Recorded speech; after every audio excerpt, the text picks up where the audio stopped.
मस्जिद बने आए मुसलमान, मस्जिद बने आए, मस्जिद बने आए मुसलमान, मस्जिद बने आए। আর কতদিন খোদার ভুলে ওরে ভুগবি যন্ত্রণায়। মসজিদ বনে আয় মুসলমান, মসজিদ বনে আয়। বর্ষাকালে আজান হাঁকে গায়ের মুয়াজ্জিন, আসসালাতু খায়রুম মিনান নাওম, জাগরে মুমিন। আসসালাতু খায়রুম মিনান নাওম, জাগরে মুমিন। তোর ফজর জোহর আসর গেল মাগরিব বুঝি যায়, তোর ফজর জোহর আসর গেল মাগরিব বুঝি যায়। মসজিদ বনে আয় মুসলমান, মসজিদ বনে আয়। আর কতদিন খোদার ভুলে ওরে ভুগবি যন্ত্রণায়। মসজিদ বনে আয় মুসলমান, মসজিদ বনে আয়। জেনে রেখো আল্লাহ তোমার বড় ভালোবাসে, জেনে রেখো খোদা তোমার বড় ভালোবাসে। আল্লাহ বলে সিজদা দিলে দাঁড়ায় তোমার পাশে, আল্লাহ বলে সিজদা দিলে দাঁড়ায় তোমার পাশে। নবীজি আমার এই নামাজ পড়লো পঞ্চবার, নবীজি আমার এই নামাজ পড়লো পঞ্চবার। নামাজ বিনে মুসলিম জাতির নাহি কোন নিস্তার, নামাজ বিনে মুসলিম জাতির নাহি কোন নিস্তার। পরকালের সওদা যদি নিতে পেরাম চায়, মসজিদ বনে আয় মুসলমান, মসজিদ বনে আয়। আর কতদিন খোদার ভুলে ওরে ভুগবি যন্ত্রণায়। মসজিদ বনে আয় মুসলমান, মসজিদ বনে আয়। দিনের সূরজ সাজদা করে রোজার শের তালে, জোরে বলুন সুবহানাল্লাহ।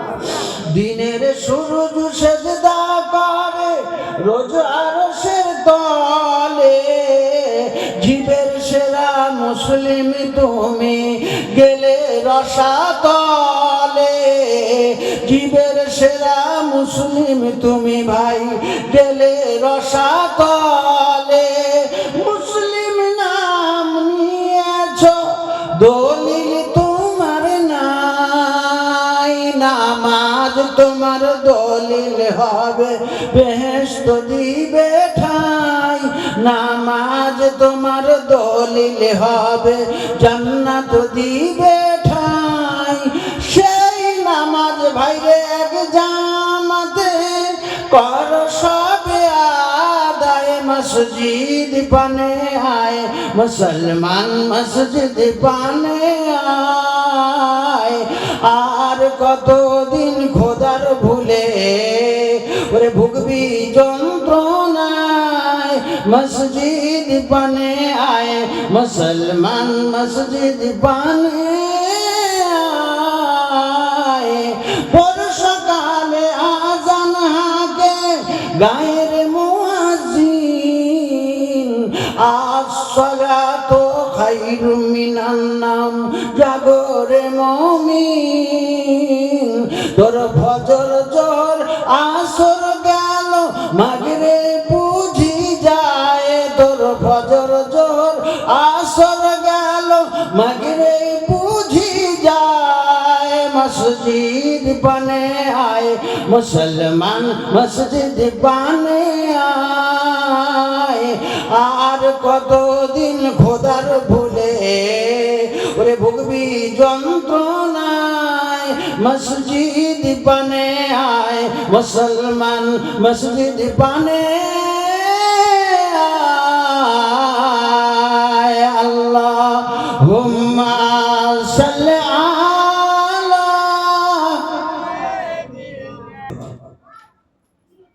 নবীর যেমন মর্যাদা দিয়েছেন, নবীর উম্মতকেও তেমন মর্যাদা আল্লাহ পাক দিয়েছেন। আল্লাহ রাসূল আল্লাহর হাবিবের ইন্তেকালের সময় এসে যায়। বড় ভাই ইমাম হাসানকে আল্লাহর নবী তালাশ করলেন, খোঁজ করলেন, ভাই হাসান কোথায়? সঙ্গে সঙ্গে নানাজির কাছে ইমাম হাসান চলে আসলেন। আল্লাহ নবী ইমাম হাসানকে কোলে করে নিয়ে দুই গালে বারবার চুমো খায়। ও ভাই হাসান, আমার মরণের পরে, আমার ইন্তেকালের পরে আমার একদল জালিম উম্মতেরা তোমার ছোট ভাই হোসেনের গলায় ছুরি চালাবে। ও ভাই হাসান, তোমাকেও শহীদ হতে হবে। দুই ভাই শাহাদাতের পিয়ালা পান করবে। খবরদার রাগান্বিত হয়ে, বিরক্তি হয়ে আমার গুনাহগার উম্মতদের জন্য বদদুয়া করবে না, করবে না, করবে না। তোমরা হাসি মুখে মরণকে বরণ করে নেবে। ভাই হাসান, তোমরা যদি সবর করতে পারো, ধৈর্য ধরতে পারো, কিয়ামতের দিনে আমি আল্লাহর নবী তোমাদের দু ভাইকে নিয়ে আল্লাহর দরবারে হাজির হয়ে যাব।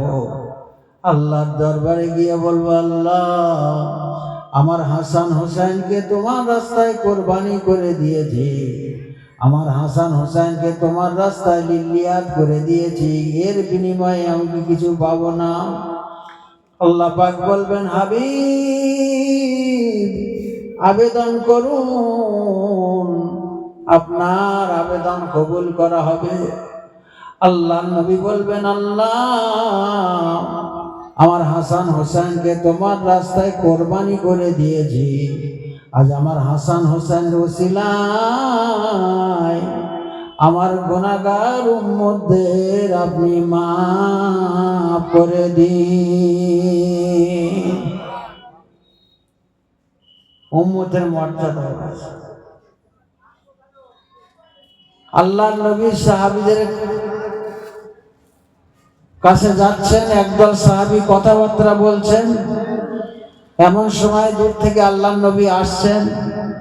আল্লাহর নবী দূর থেকে বললেন, ফাকালা মা তাসকুরুন, ও সাহাবীরা তোমরা কি সম্পর্কে আলোচনা করছো? ক্বালু নাসকুরু সাআ। হযরত হুযায়ফা রাদিয়াল্লাহু তাআলা আনহু বলছেন, ইয়া রাসূলুল্লাহ, হাবিবাল্লাহ, দুনিয়া কবে হবে? দুনিয়া কবে ধ্বংস হবে? কিয়ামত কবে হবে? সেই সম্পর্কে আলোচনা করছে। ক্বালা ইন্নাহা লাম তাকুম হাত্তা তারাউ কাবলাহা আশারা আয়াতিন। আল্লাহর নবী বললেন, সাহাবীরা 10টা লক্ষণ যতদিন না দেখতে পাবে দুনিয়া ধ্বংস হবে না। এক নম্বর হলো ফাজাকারাত দোখান, একটা ধোঁয়া বার হবে যেটা পূর্ব আকাশ থেকে পশ্চিম আকাশে 40 দিন এক নাগাড়ে অবস্থান করবে। 2 নম্বর হলো দাজ্জাল, দাজ্জাল আর দাজ্জাল বার হবে। 3 নম্বর হলো দাব্বাতুল আরদ, আর দাব্বাতুল আরদ বলে 7 প্রকার আকার বিশিষ্ট জন্তু পাহাড় ফেটে মানুষের ঈমান পরীক্ষা করার জন্য বার হবে। তারপরে কি হবে? ওয়া নুজুলা ঈসা ইবনে মারইয়াম, ঈসা ইবনে মারইয়াম তিনি আসমান থেকে নামবেন। হাদিসটা বলার উদ্দেশ্য হলো যে ঈসা আলাইহিস সালাম আবার দুনিয়ায় আসবেন। কিয়ামতের আগে আল্লাহর নবী ঈসা আলাইহিস সালাম আসবেন, সেটা আল্লাহর নবী বলেছেন। ধন্য হলো মোদের জীবন নবীর উম্মত হয়ে কত নবী কেঁদেছিল উম্মত হবে বলে।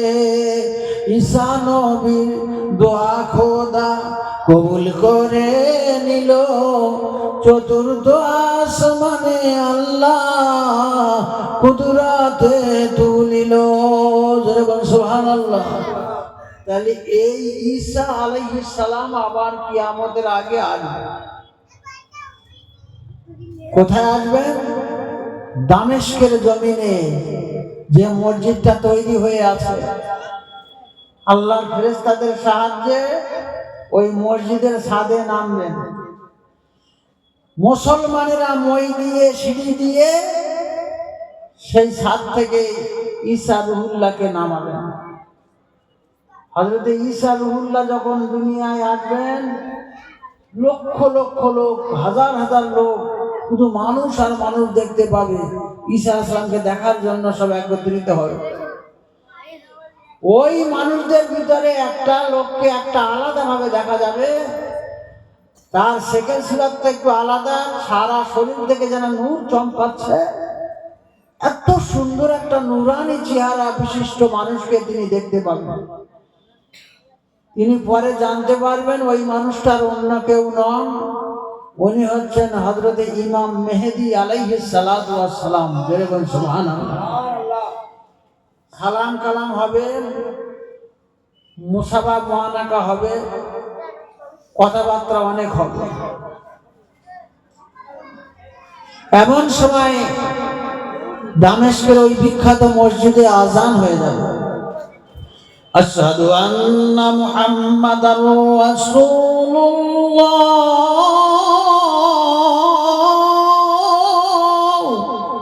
আজান হবে, সমস্ত মানুষেরা কাতারে কাতার দিয়ে দাঁড়িয়ে যাবে।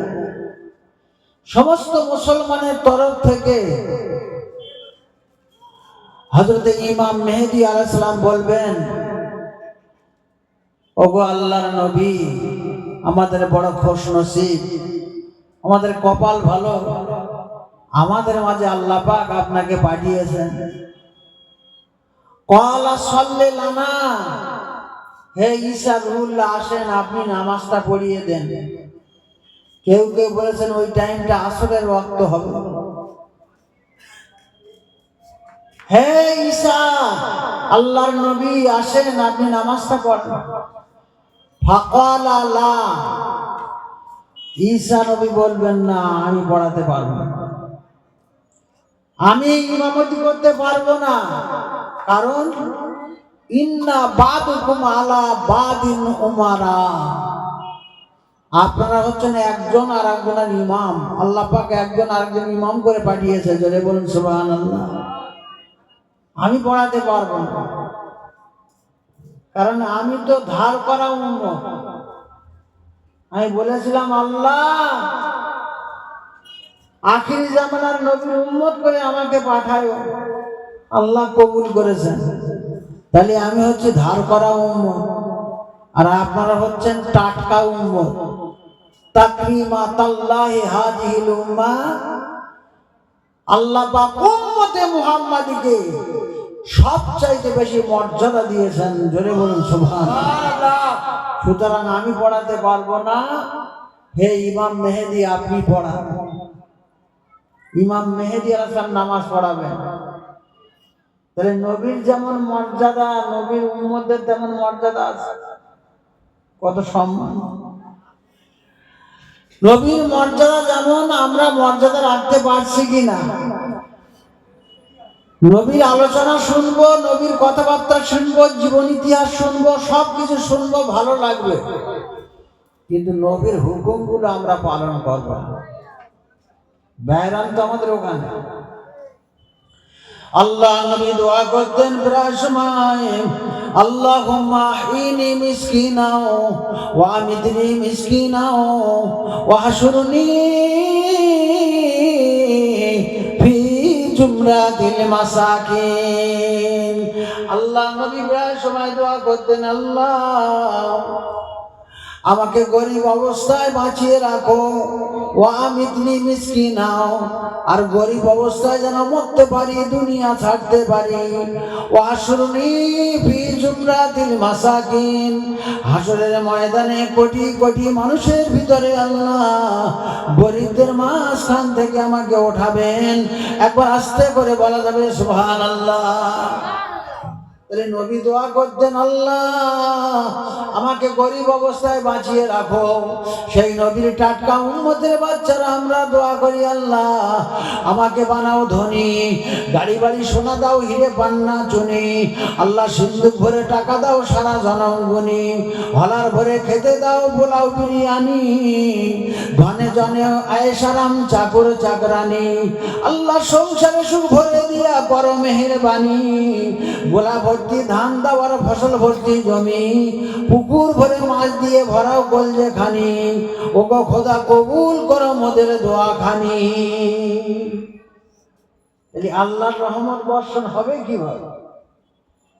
নবী দোয়া করতেন, আল্লাহ আমাকে গরিব অবস্থায় বাঁচিয়ে রাখো, গরিব অবস্থায় যেন মরতে পারি, আর হাসরে কোটি কোটি মানুষের ভিতরে গরিবদের মাঝখান থেকে আমাকে ওঠাবে। একটা উম্মত আমরা বলতে পারবো এই দোয়া আমরা করি, বলে মানুষ আর পাগল হয়েছে না খেপেছে? আল্লাহ পাক কোরআন শরীফের মধ্যে বলেছেন, কুনতুম খায়রা উম্মাতিন উখরিজাত লিন-নাস, তোমরা হলে শ্রেষ্ঠ জাতি, শ্রেষ্ঠ জাতি, তোমাদের আবির্ভাব হয়েছে মানুষের কল্যাণের জন্য। নবী বললেন, খায়রুন নাস মান ইয়ানফাউন নাস, মানুষের মধ্যে সেই ব্যক্তি উত্তম, সেই ব্যক্তি সবচাইতে ভালো যে মানুষের উপকার করে থাকে।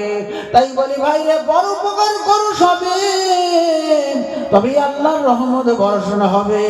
কতদিন আর বাঁচবে ভাবে, পরের ক্ষতি করো না তবে, কর্মফল তোমার চিরদিন হবে, আল্লাহ পাক তোমার পাই টু পাই হিসেবে নেবে। তাই নিজের ধন সম্পদ হতে গরিব আত্মীয় স্বজনের জন্য, অনাথ বালক বালিকাদের জন্য, দিন দরিদ্রের জন্য, পথিক ভিক্ষুকের জন্য, গরিব ছাত্রদের জন্য, এতিম এসির ছাত্র ছাত্রীদের জন্য, অসহায় প্রতিবেশীর জন্য আমার আপনাকে খুশি মনে ব্যয় করতে হবে। আমরা পরের উপকার করা ভুলে গিয়েছি, পরের উপকার করা তো দূরের কথা, বরং বিপদে ফেলার চেষ্টা করি।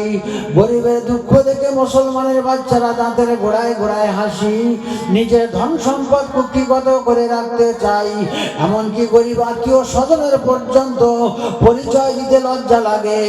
অনাথ অনাথিনী কাঙ্গাল কাঙ্গালিনী, ভিখারি ভিখারিনীর করুণার্ত নাদে আমাদের অন্তর কাঁদে না, কাঁদে না, কাঁদে না। আল্লাহ পাক দিয়ে ধন বোঝে মন, তার কেড়ে নিতে তার পক্ষে কতক্ষণ। আল্লাহ পাক করেছে তোমার অর্থবিত্তশালী, কথায় ও কাজে টান টান দেখছি হালি হালি।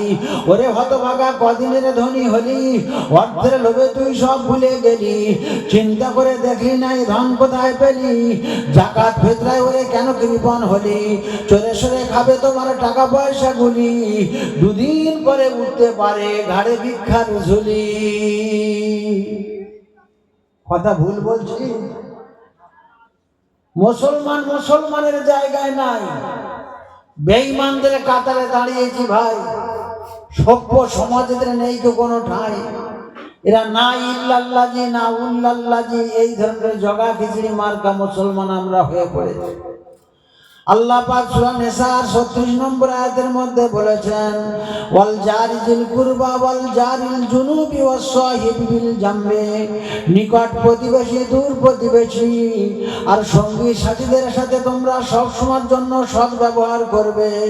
নবী বললেন, মান কানা ইউমিনু বিল্লাহি ওয়াল ইয়াউমিল আখির ফালা ইউজু জারাহু, যে ব্যক্তি আল্লাহ ও আখিরাতের উপর বিশ্বাস রাখে, আল্লাহ পাক বলে একজন আছেন, তার কাছে একদিন হিসেব দেওয়া লাগবে, কিয়ামত হবে, দুনিয়া ধ্বংস হবে। এই কথার উপরে যে মানুষটা বিশ্বাস রাখে, সে যেন কোনোদিন তার প্রতিবেশীকে কষ্ট না দেয়। জোরে বলুন সুবহানাল্লাহ। আমরা প্রতিবেশীর সাথে কেমন ব্যবহার করি তো বুঝি। প্রতিবেশী দূরে থাক, ভাই ভাইয়ের সাথে কথা হয় না বছর কি বছর। নবী বললেন ফামান হাদারা ফাওকা সালাসিন মাতা দাখালান নার, কোন ব্যক্তি তার ভাইয়ের সাথে দেখা হয় কিন্তু কথাবার্তা হয় না, 3 দিন ধরে কথাবার্তা যদি সালাম কালাম কথাবার্তা বন্ধ করে রাখে, ওই অবস্থায় যদি মারা যায় আল্লাহ পাক অবশ্যই তাকে জাহান্নামে দেবে। বহু জায়গায় দেখা যায় 1 মায়ের 2 সহোদর ভাই পাশাপাশি বাস করে কিন্তু কথাবার্তা নাই, 2 ভাই আয় করে যে যার মতো খায়, ভাই ভাই টুকুটুকু হয়েছিল তাই বহুকাল চলে গেল মিটমাট নাই, হাতে ধরে পায়ে পড়ে আমি বলে যাই ভুলে যা হিংসা করা পাবি যে রেহাই, নইলে সকল আমল পুড়ে হবে ছাই।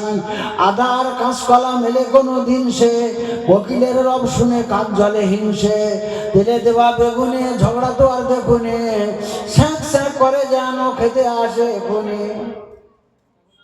ভাই ভাইয়ের দিকে ছ্যাঁক ছ্যাঁক করে, তেলে বেগুনে দিলে যেরকম ছ্যাঁক ছ্যাঁক করে, ভাই ভাইয়ের সাথে দেখা হলে এরকম করে। রহমত বর্ষণ হবে কিভাবে? আল্লাহ নবী বলেছেন যা তাবাখাত মারকাতুন ফাকসুরু মাউহাম, তোমরা যখন তরকারি রান্না করবে হাঁড়িতে বেশি করে পানি দেবে, গোশত পাকাবে মাছ পাকাবে, আমি আল্লাহ নবী বললাম বেশি করে পানি দেবে, পানি ঢালবে, যাতে তোমার প্রতিবেশীর বাড়ি অন্তত একটু ঝোল পৌঁছায়। জোরে বলুন সুবহানাল্লাহ। আল্লাহ নবী আল্লাহ রাসূল বলেছেন লাইসাল মুমিনু বিল্লাযী সেই ব্যক্তি প্রকৃত মুমিন নয়, সেই ব্যক্তি প্রকৃত মুসলমান হতে পারবে না যে উদার ভর্তি করে খায়, জন্মের মতো বস্তা ঠেসে খায়, অথচ তার গরিব প্রতিবেশী অনাহারে রয়। মুসলমানের বাচ্চা শুনতে কি পাও, পাশের বাড়ি খবর নিয়ে তবে পেট পুড়ে খাও। যদি তুমি আল্লাহকে খুশি করতে চাও প্রতিবেশী গরিবদের আপন করে নাও, মাছ গোশত হাঁড়িতে যা কিছু পাকাও, কিছু কিছু দিয়ে তাদের আহার করাও, সাধ্য মতো যা পারো দান করে দাও। এভাবে তাদের যদি খাওয়াও পরাও, হাসি মনে খুশি মনে আল্লাহর দয়ার জান্নাতে যাও। একবার আস্তে করে বলা যাবে সুবহানাল্লাহ। সুবহানাল্লাহ। মুসলমানের জায়গায় থাকলে তো হতো। এ মুসলমান না জাদুমান না হনুমান না বর্ধমান আল্লাহ পাক ভালো জানে।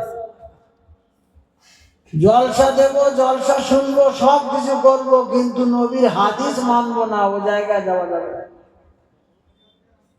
আল্লাহ নবী আল্লাহ রাসূল বলেছেন শানু তুআমে তুআমুল ওয়ালিমাতে ইদুআল হালাগনিয়া ওয়া ইয়াদরাকুল মাসাকিন, সেই ওলিমার খানা সবচাইতে জঘন্য, সেই বিয়ের খানা সবচেয়ে খারাপ, যে বিয়েতে শুধু ধনীদের দাওয়াত করা হয় আর গরিবদেরকে বঞ্চিত করা হয়। আজ বিয়ে শাদী ওলিমায় ভিআইপিরা দাওয়াত পায়, প্রতিবেশী হক হারায়, ধনী লোকে পেট ভরায়, ওই বড় লোকের করলে দাওয়াত নগদ কিছু পাওয়া যায়। ওদিকে গরিবরা করে হায় রে হায়, যেন নেই কোনো তার পরিচয়, জলে সদা পেট ক্ষুধায়, একটু ভালো মন্দ খেতে চায়। ওই অনুষ্ঠান বাড়ির আশেপাশে যদি যায় তাদের পানে চোখ রাঙায়, শিশি করে তাড়িয়ে দেয়, ধমক দিয়া নিন্দা গায়, আশায় আশায় রইল বসে পেটটি ভরে খাবে তাই, সে ঘুরে পড়লো বালি স্বপ্ন হলো চুলার ছাই। রহমত বর্ষণ হবে কিভাবে? আবু দাউদ শরীফের 2য় খণ্ডে 172 পৃষ্ঠায় পাওয়া যাবে। আবু হুরায়রা রাদিয়াল্লাহু তাআলা আনহু বলেন মা আবা রাসূলুল্লাহ সাল্লাল্লাহু আলাইহি ওয়াসাল্লাম তো আমান কাতুন। হযরত আবু হুরায়রা রাদিয়াল্লাহু তাআলা আনহু বলেন বিশ্বনবী যখন দাওয়াত বাড়িতে যেতেন, আল্লাহর নবী যখন কোনো খানা বাড়িতে যেতেন, কোনো খাদ্য খাওয়ার সময় কোনোদিন বদনাম করতেন না, তার সম্পর্কে আলোচনা করতেন না। জোরে বলুন সুবহানাল্লাহ। মুসলমানের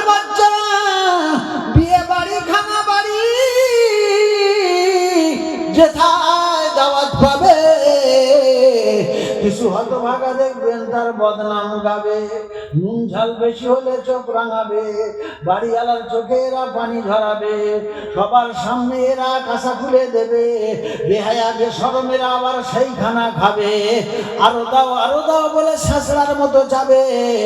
এদের স্বভাব শুধু ঝগড়া বাঁধাবে, নিজের দোকান কেটে লোক হাসাবে, খোদার গজবে এলা গোল্লায় যাবে, তওবা না করিলে পাপ মাপ নাহি হবে। আল্লাহুম্মা সাল্লি আলা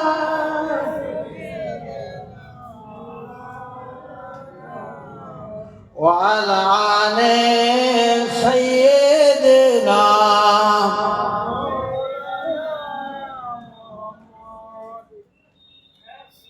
অসুবিধা হচ্ছে আপনাদের নাকি?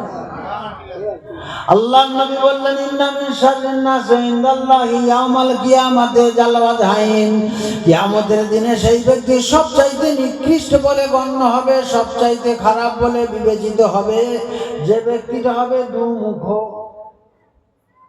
মনে এক মুখে এক দেখো দুরাত্মার, কাজেতে সদাই বনা বিপরীত তার, অন্তরে অনিষ্ট চিন্তা মুখে আত্মীয়তা, তার চেয়ে অনেক ভালো প্রকাশ্যে শত্রুতা।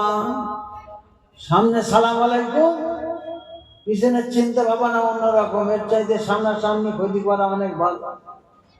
নবী বললেন লা ইয়াদখুলুল জান্নাতা গাদ্দাদুন, চগলখোর কোনোদিন আল্লাহর দয়ার জান্নাতে যেতে পারবে না। আপনি জিজ্ঞাসা করবেন চগলখোর কাকে বলে?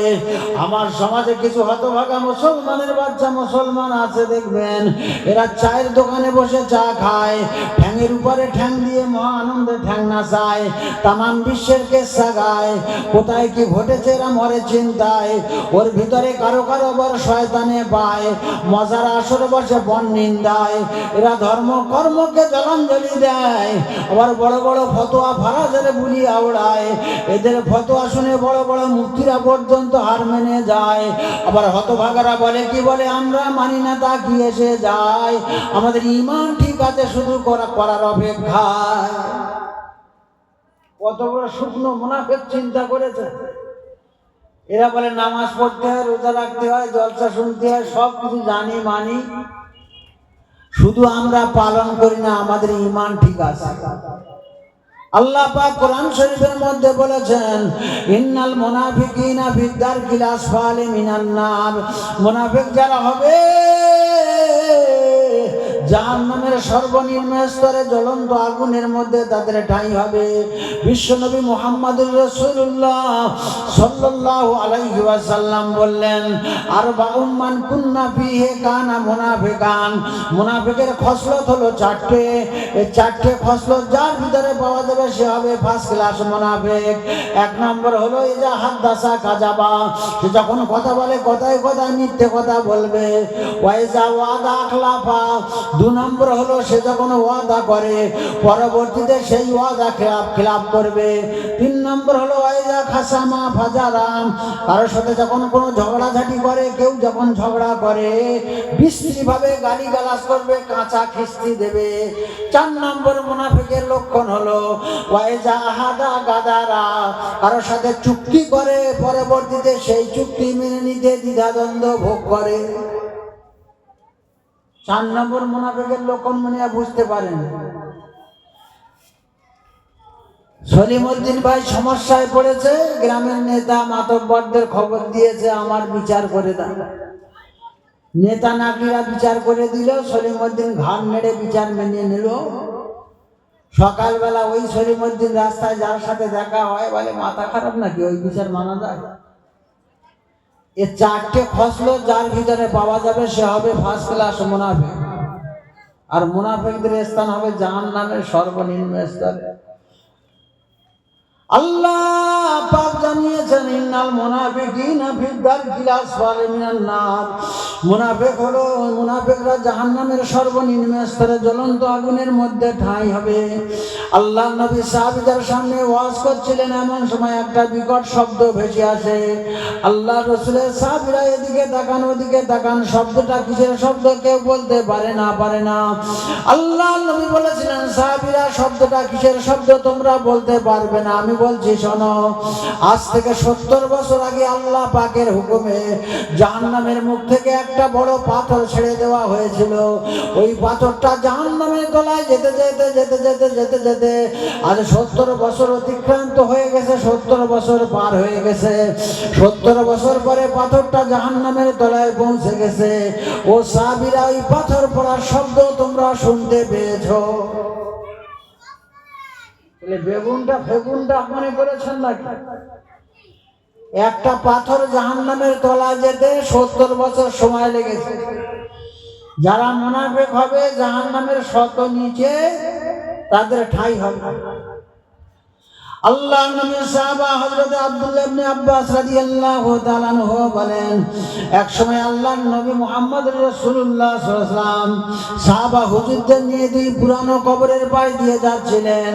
দুই পুরানো কবরের পাশ দিয়ে যেতে আল্লাহর নবী বললেন, সাহাবীরা, এই যে কবর দুটো দেখতে পাও, কবরবাসীদের কবরে ভয়ঙ্কর আযাব হচ্ছে। আল্লাহ রাসূলের সাহাবীরা জানতে চান, ইয়া রাসূলুল্লাহ, ইয়া হাবিবাল্লাহ, হুজুর গো, এরা দুনিয়াতে কি অপরাধ করেছিল, গুনার কাজ করেছিল, পাপের কাজ করেছিল, কেন এদের কবরে আযাব হয়?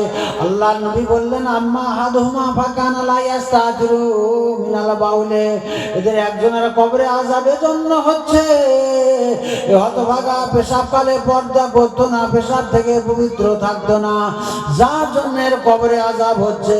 ও আম্মাল আখারু ফাকানা ইয়ামশি বিন নামিমা, আর দ্বিতীয় জনের কবরে আযাবের জন্য হচ্ছে এ হতভাগা চগলখড়ি করতো, মুনাফিকি করতো। আল্লাহ নবী সাহাবীদের বললেন, সাহাবীরা, ওই যে খরমা বাগান দেখা যায়, খেজুর বাগান দেখা যায়, খেজুরের দুটো কাঁচা ডাল ভেঙে আনো। আল্লাহ নবী সাহাবীরা একটা খেজুরের কাঁচা ডাল ভেঙে আনলেন। রহমতের নবী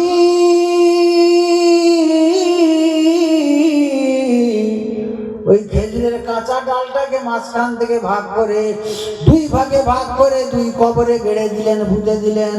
আল্লাহ নবীর সাহাবীরা জানতে চান, ইয়া রাসূলুল্লাহ, হাবিবাল্লাহ, হুজুর গো, দুই পুরানো কবরে দুটো খেজুরের কাঁচা ডাল পুঁতে দিলেন কেন? এতে কি ফায়দা আছে, কি লাভ আছে?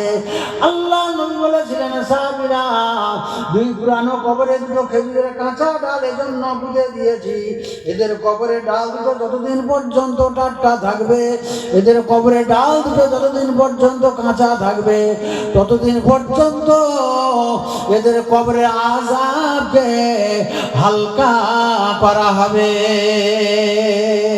তাই বলি, ওরে দুমুখো মুনাফিক, বিপদে তোর কেউ দেবে না ঠিক। জিজ্ঞাসা করে দেখ কি বলে বিবেক, দু তরফে মারে এরা দুমুখো পেরেক। দিতে হবে এদের ভালোভাবে চেক, নইলে সমাজের ক্ষতি হবে অনেক। তাসকিরাতুল আউলিয়া বলে একটা কিতাব আছে, দ্বিতীয় খণ্ডের 459 পৃষ্ঠায় পাওয়া যাবে। বিশ্ববিখ্যাত আল্লাহর ওলি হযরতে জুনায়েদ বাগদাদী রহমাতুল্লাহ আলাইহি একদিন মসজিদে নামাজ পড়তে গিয়েছেন। নামাজ শেষ হওয়ার পরে তিনি দেখতে পেলেন একজন দরিদ্র মুসাফির মুসল্লিদের কাছে দুটো হাত তুলে ভিক্ষা চায়। ওগো নামাজি বান্দারা, আল্লাহর বান্দারা, আমি বড় অসহায়, বড় নিরুপায়, আল্লাহর রাস্তায় আমাকে কিছু সাহায্য করুন, কিছু দান করুন। জুনায়েদ বাগদাদী মসজিদের ভিতরে বসে বসে চিন্তা করে, আল্লাহ, এই মানুষটা ভিক্ষে করে কেন? শরীর স্বাস্থ্য ভালো, নাদুস নুদুস চেহারা, বয়সও তেমন বেশি নয়, এই মানুষটা ভিক্ষে করে কেন? ইসলাম শরিয়াতে দুটো জঘন্য হালাল আছে, হালাল কিন্তু জঘন্য হালাল। একটা হলো ভিক্ষে করা, আর একটা হলো তালাক দেওয়া। এই মানুষটা জন খেটে খেতে পারে, লোকের দ্বারে দ্বারে কাজকর্ম করে খেতে পারে, এই মানুষটা ভিক্ষে করে কেন? এই চিন্তা ভাবনা করতে করতে জুনায়েদ বাগদাদী মসজিদ থেকে বার হয়ে গেলেন। সারাদিন চলে যায়, রাতের বেলা জুনায়েদ বাগদাদি ঘুমিয়ে আছেন, স্বপ্নের ভিতরে দেখতে পাচ্ছেন একজন খাঞ্চাওয়ালা খাঞ্চা ভর্তি করে খাদ্য এনে খানা এনে জুনায়েদকে বলছে, জুনায়েদ আহার করুন।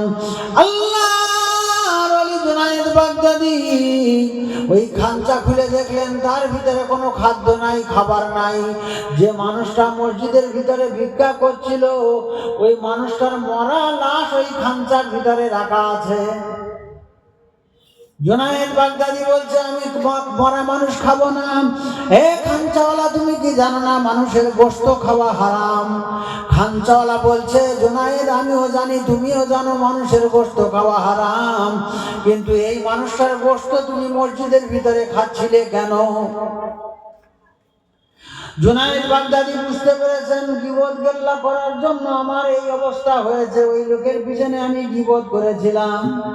সঙ্গে সঙ্গে ঘুম থেকে ধড়ফড় করে উঠে পড়লেন, রাতের বেলা গোসল করলেন, ওযু করলেন, আল্লাহর দরবারে দুটো হাত তুলে চোখের পানি দিয়ে দাড়ি ভিজিয়ে কাঁদে আর বলে, আল্লাহ আমি জুনায়েদ বড় অপরাধ করে ফেলেছি, অন্যায় করে ফেলেছি, আল্লাহ আমাকে ক্ষমা করে দিন, আল্লাহ আমাকে মাফ করে দিন। সারা রাত ধরে কান্নাকাটি করে ফজরের নামাজটা পড়ে জুনায়েদ বাগদাদি ওই ফকিরের সন্ধানে বার হয়ে পড়েছেন। এখানে খোঁজে ওখানে খোঁজে, ফকিরকে পাওয়া যায় না। খুঁজতে খুঁজতে খুঁজতে খুঁজতে দজলা নদীর ধারে পেয়ে গেলেন। আসসালামু আলাইকুম। ওয়ালাইকুম আসসালাম। ফকিরটি বলছে, জুনায়েদ গতকাল মসজিদের ভিতরে তুমি আমার ব্যাপারে মনে মনে যে ধারণা করেছিলে, চিন্তা ভাবনা করেছিলে, তার জন্য আল্লাহর কাছে কি তুমি তওবা করেছো? জোরে বলা যাবে না সুবহানাল্লাহ? জুনায়েদ বাগদাদি বলেন, জি হ্যাঁ আমি তওবা করেছি হুজুর, আল্লাহর রাস্তায় আমাকে ক্ষমা করে দিন, আল্লাহর রাস্তায় আমাকে মাফ করে দিন।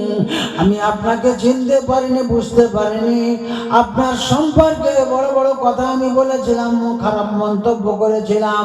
ফকিরটি বলে, জুনায়েদ শোনো, ওয়াহুয়াল্লাযী ইয়াকবালু তাওবাতা আন ইবাদিহি, সেই মহান আল্লাহ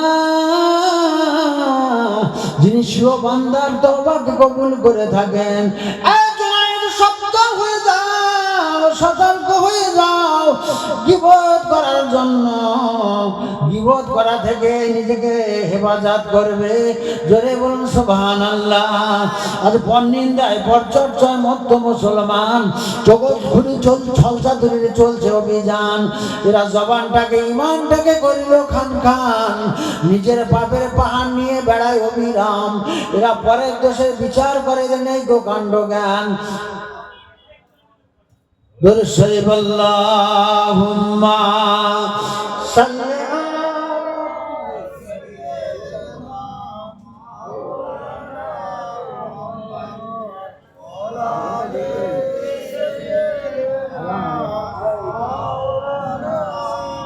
আসেন একটু দাঁড়িয়ে আমার সোনার নবীর সামনে সালাম করি। টাইম সব অল্প, ইচ্ছা হুজুরা আসবেন, তাদের কাছ থেকে ওয়াজ নসিহত শুনবেন।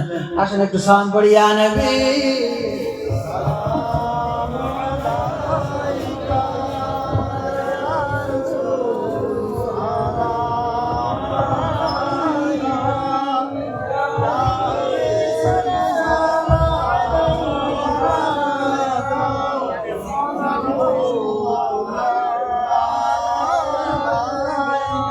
রাতে জিবরাইল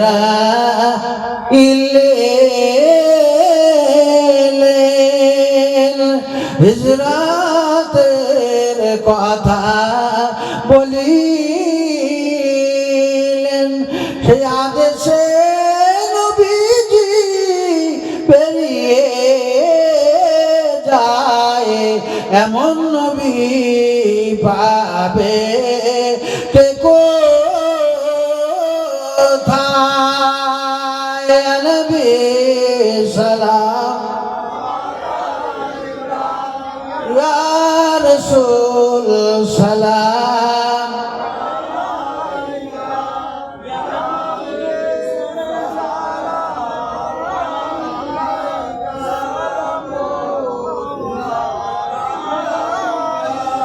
तुमको हो रफ़ात मुबारक, तुमको हो हशमत मुबारक, तुमको हो